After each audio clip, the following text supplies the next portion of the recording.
అన్ని దానాలలో అన్నదానం గొప్పది. అన్నదానం జరిగే చోట సర్వ దేవతలు కొలువై ఉంటారు. అన్నదానం అన్నది భగవంతునికి అత్యంత ప్రీతిపాత్రమైనది. దరిద్ర నారాయణ సేవ ధర్మదేవతకు త్రోవ. అన్నదాత సుఖీభవ.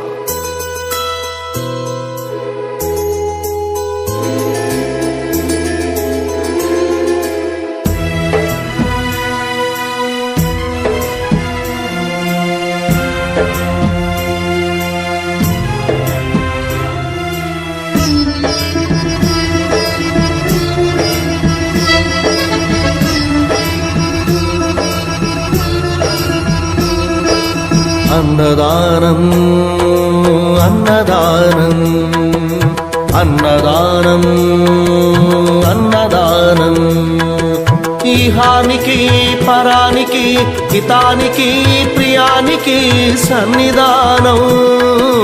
అన్నదానం పిన్నిదానం అన్నదానం అన్నదానం అన్నదానం అన్నదానం అన్నదానం.